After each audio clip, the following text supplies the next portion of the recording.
সম্মানিত ভিউয়ার্স, আসসালামু আলাইকুম ওয়া রাহমাতুল্লাহি ওয়া বারাকাতুহু। আশা করি সবাই আল্লাহর অশেষ রহমতে ভালো আছেন, সুস্থ আছেন। এই চ্যানেলে আরেকটি নতুন গুরুত্বপূর্ণ ভিডিওতে আপনাদের সবাইকে স্বাগতম। আজকে আলোচনা করব নির্ধারিত সময়ে ইএফটিতে তথ্য সংশোধন না হলে এপ্রিল থেকে বেতন বন্ধ। বিস্তারিত থাকছে ভিডিওতে। এই ভিডিওটি দেখার আগে যারা এই চ্যানেলে একদম নতুন তারা অবশ্যই চ্যানেলটি সাবস্ক্রাইব করে পাশে থাকা বেল আইকনটি প্রেস করে দিন। আর যারা ইতিমধ্যে সাবস্ক্রাইব করেছেন তাদেরকে জানাই অসংখ্য ধন্যবাদ। নির্ধারিত সময়ে ইএফটিতে তথ্য সংশোধন না হলে এপ্রিল থেকে বেতন বন্ধ।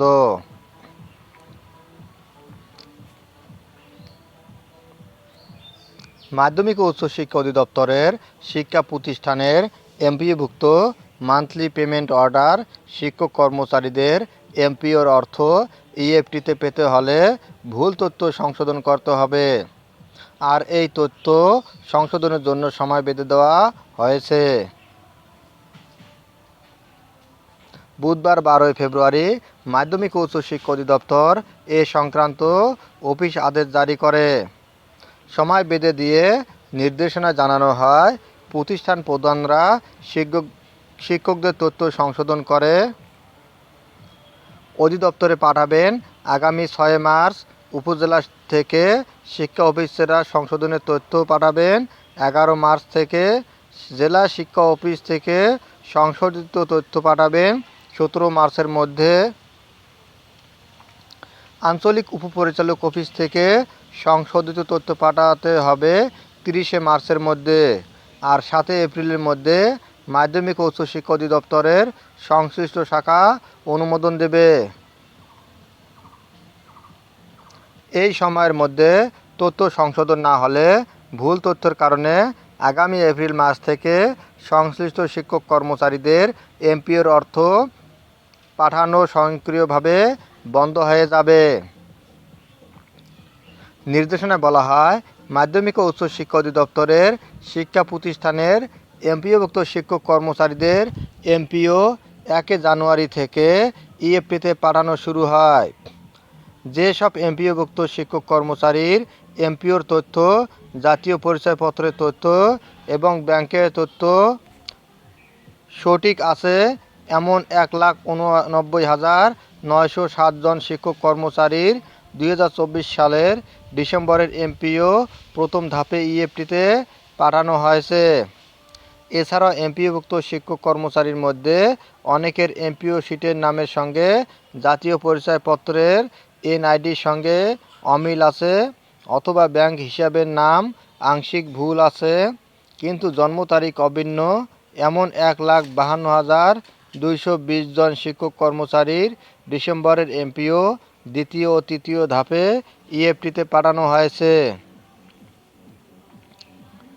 এমপিও শিটের নাম এবং এনআইডির নাম অভিন্ন, কিন্তু জন্ম তারিখ একই বছরের তবে অভিন্ন নয়, এমন 8,238 জন শিক্ষক কর্মচারীর ডিসেম্বরের এমপিও কার্যক্রম প্রক্রিয়াধীন রয়েছে। আর 8,887 জন শিক্ষক কর্মচারীর তথ্য যাচাইয়ের জন্য আইবাস প্লাসে পাঠানো হয়েছে। যেসব শিক্ষক কর্মচারীর এমপিও শিটের জন্ম তারিখের সঙ্গে এনআইডির জন্ম তারিখের অমিল রয়েছে, অথবা ব্যাংক হিসাব নম্বর ভুল রয়েছে, তাদের ভুল সংশোধন না হওয়া পর্যন্ত এমপিওর অর্থ ইএফটিতে পাঠানো করা সম্ভব হচ্ছে না। দ্বিতীয়, তৃতীয়, চতুর্থ এবং পঞ্চম ধাপে যেসব শিক্ষক কর্মচারীর ডিসেম্বরের এমপিও ইএফটিতে পাঠানো হয়েছে এবং তথ্যের ভুলের কারণে যাদের এমপিও পাঠানো সম্ভব হয়নি, তাদেরকে নিম্নে উল্লেখিত সূচি অনুযায়ী 2022 সালের 27 অক্টোবর পত্রের নির্দেশনা অনুযায়ী অনলাইন এমপিও সিস্টেমে যথাযথ প্রক্রিয়া আবেদন করে তথ্য সংশোধন করার জন্য নির্দেশক্রমে অনুরোধ করা হলো। অন্যথায় ভুল তথ্যের কারণে আগামী এপ্রিল মাস থেকে তাদের এমপিওর অর্থ পাঠানো স্বয়ংক্রিয়ভাবে বন্ধ হয়ে যাবে। যথাযথ প্রক্রিয়া আবেদন করে এমপিও শিটের তথ্য অনলাইনে সংশোধন করা হলে তা স্বয়ংক্রিয়ভাবে এমপিও ডাটাবেজে সংশোধিত হবে।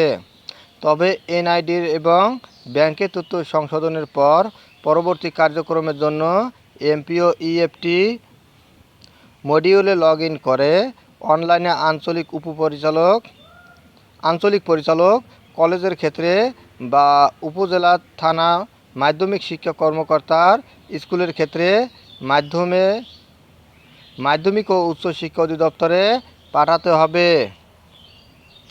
প্রতিষ্ঠান প্রদানের দাখিল করা ইএফটিতে অর্থ পাঠানোর জন্য প্রয়োজনীয় এমপিও তথ্য সংশোধনের অনলাইনে আবেদন প্রচলিত এমপিও আবেদনের শিডিউলের বাইরে নিম্নে বর্ণিত শিডিউল মোতাবেক সংশোধন কার্যক্রম সম্পন্ন করার জন্য অঞ্চলের পরিচালক কলেজ উপপরিচালক মাধ্যমিক জেলা শিক্ষা কর্মকর্তা এবং উপজেলা থানা মাধ্যমিক শিক্ষা কর্মকর্তাদেরকে অনুরোধ করার বিষয়টি ওই নির্দেশনায় বলা হয়েছে।